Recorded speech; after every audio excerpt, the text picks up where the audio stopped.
Hello, welcome to this video all about situation ethics.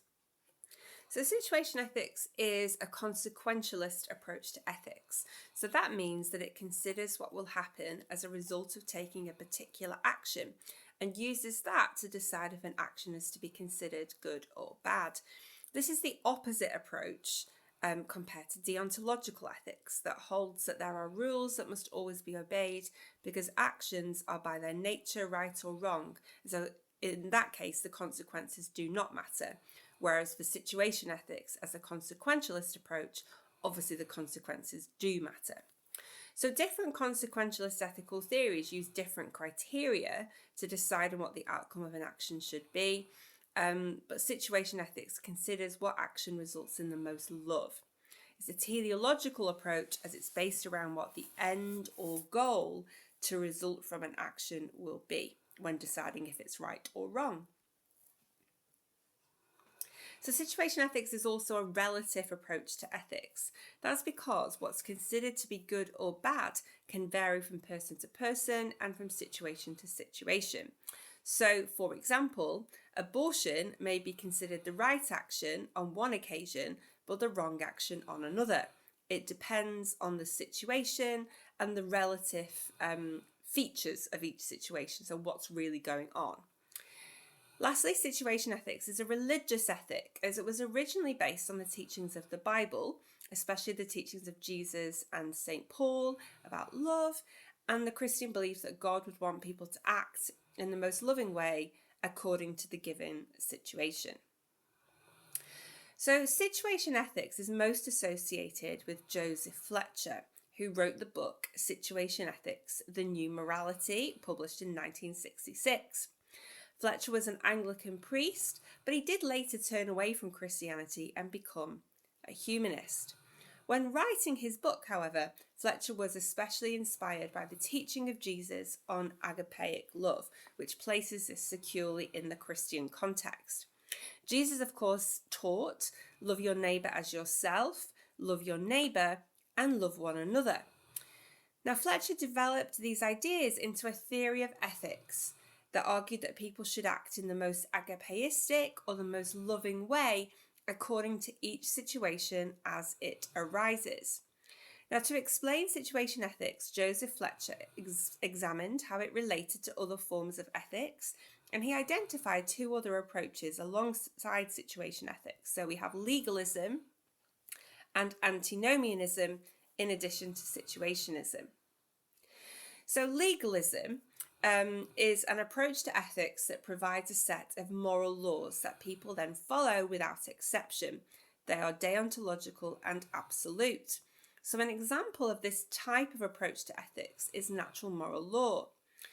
Religious leaders and thinkers try to create moral laws for new situations that arise by interpreting and applying the laws of God.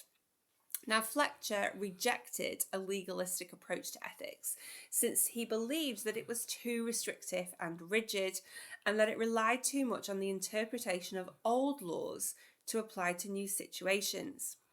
Fletcher believed that the legalistic approach, such as that taken by natural moral law, could not cope effectively with the modern ethical dilemmas that people face because, and these are Fletcher's words, with this approach, one enters into every decision-making process encumbered with a whole apparatus of prefabricated, already made rules and regulations.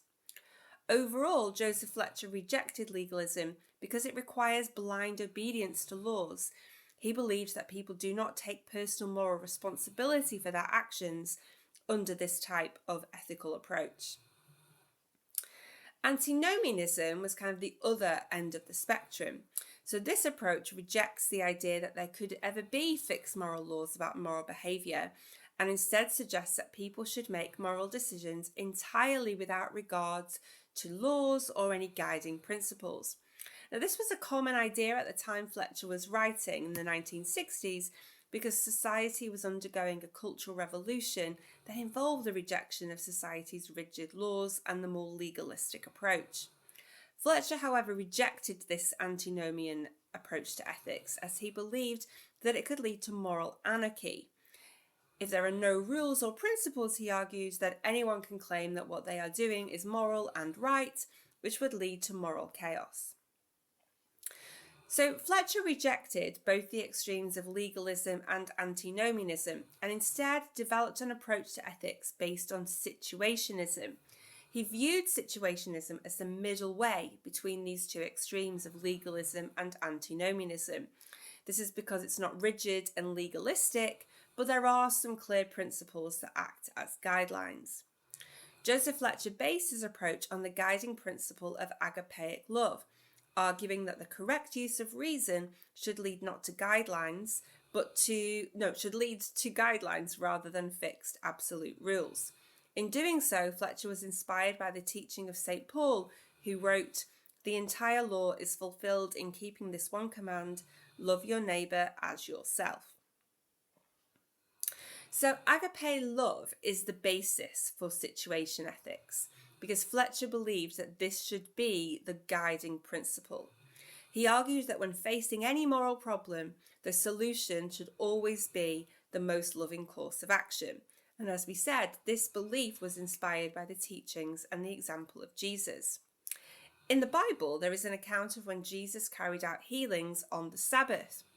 Now, the idea that the Sabbath is holy, and therefore coming from the Ten Commandments, one of which is honour the Sabbath day and keep it holy, was strict at the time of Jesus. Okay, so at the time of Jesus, people kept the Sabbath day and they believed it was really important to do so.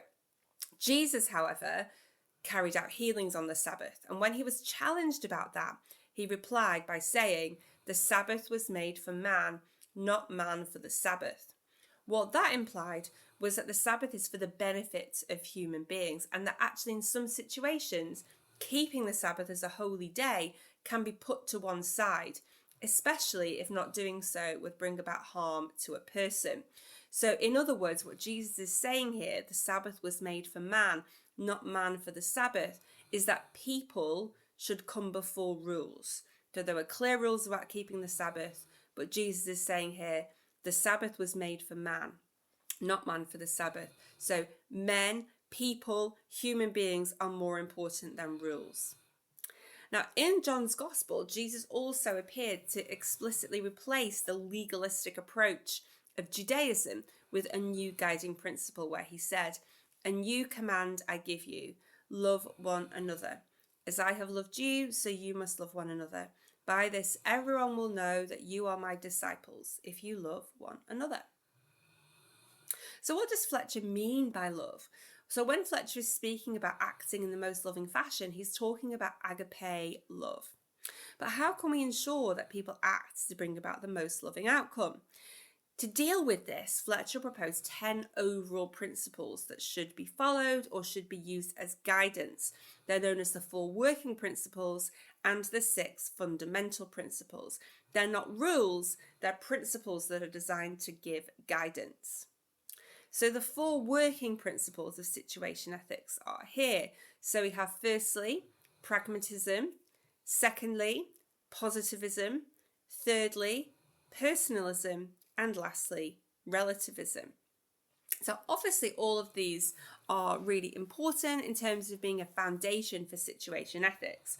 The 2 that I usually find most useful for students to use when they are writing about situation ethics are personalism and relativism, just because they both will allow you to be able to apply situation ethics in a really straightforward way to a range of different issues. So let's just look at those 2 just in slightly more detail. So personalism is Fletcher's idea that people should come before rules. And we've just seen how that connects through to Jesus saying about the Sabbath and how humans are more important than that. So whereas legalism puts laws above everything else, situation ethics puts people at the centre. So it's individual persons, individual people that are really key. And fourth on the list here, we have relativism, which again is a really useful principle to use when you're explaining situation ethics and also when you are applying it, but it's just the idea that there are no absolute rules. So there's going to be no fixed judgments that we can take from situation ethics about any moral issue. It will always depend on the situation because everything is relative. Absolute rules cannot always apply. We always have to be mindful of the relative details of each situation when deciding what the most loving course of action will be. The 6 fundamental principles of Fletcher's situation ethics sort of build on those working principles. These are really useful to try and learn because they're great to use as textual references in your 10 markers and to use when you're really trying to develop your arguments potentially in 15 markers about either the validity of situation ethics as an approach and also like how you can apply it. So let's just go through them. So firstly, only one thing is intrinsically good, love, nothing else at all, which really supports the idea of it being based in agape. Point 2 as well, the ruling norm of Christian decision is love, nothing else. Number 3, love and justice are the same. Justice is love distributed, nothing else. And then again, I find these last 3, just like the points 3 and 4 in the working principles, I think are really helpful for you as students. I think points 4, 5 and 6 are really helpful for you to try and learn as well. So number 4, love wills the neighbour's good whether we like him or not. What that illustrates is that we should put aside any kind of prejudice, any kind of presuppositions we might have about somebody or their situation. We should literally want the best for people and be willing to accept that that might be something that is quite at odds with like what we would want for ourselves, for example. Number 5 is my favourite one. Only the loving end justifies the means, nothing else. So again, it's saying that the most important aspect of situation ethics is that there is a loving end. And so whatever situation, it's always about what will produce the most loving outcome.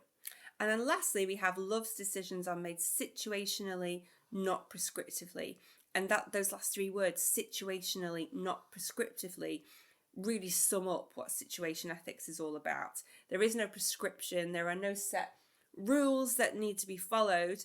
We're talking just about making a decision on a case-by-case basis when it comes to situation ethics. So Fletcher argued against the deductive method of ethics, where you start with a rule or principle and then apply that to individual cases. Instead, he suggested that ethics should be based around a single principle, love, and that while ethical rules can provide guidance, they should never be used to firmly determine what is right and wrong. Deciding what the most loving course of action is not a rule, but a principle that can be used as a guide. Fletcher was open about the fact that a person may act foolishly out of love, but from the perspective of situation ethics, actually if they're motivated by love in what they're doing, then that action would still be seen as morally correct. Here we have a couple of quotes from Fletcher, which I really like. So the one at the bottom, we are always commanded to act lovingly, but how to do it depends on our own responsible estimate of the situation. What I like about that quote is the phrase our own responsible estimate of the situation. So that really illustrates the idea of relativism. It really illustrates that there are no hard and fast rules with this approach to ethics. And then above that, we have a slightly longer quote here, which sort of you should try and view in the context in which Fletcher was writing. So in the 1960s, where there was like a sexual revolution. So it says, Jesus said nothing about birth control, large or small families, childlessness, homosexuality, masturbation, fornication, premarital intercourse, sterilization, artificial insemination, abortion, sex, foreplay, petting, and courtship. Whether any form of sex is good or evil depends on whether love is fully served. So again, it's really clear here that it's all about love. And we shouldn't come up with like set rules about any of those things on that list or any other ethical issue. We should always just be thinking about what the most loving course of action will be. Now, Fletcher proposed it was possible to measure agapeic love through the agapeic calculus. So to do this, he identified 4 factors that need to be considered alongside the working principles when judging a situation and trying to measure what the most loving course of action will be. At each point, the question to be asked is it loving? So the kind of questions that Fletcher came up with are, what is the goal? Okay, so when you're considering an action, you must think to yourself, what is the goal of that action? Is it loving? How will the goal be achieved? Is it loving? What reason is there for this action? Is it loving? And what are the possible consequences? Are they loving? So the aim for situation ethics is to do whatever the most loving thing is. So they would constantly just keep asking the question, is it loving?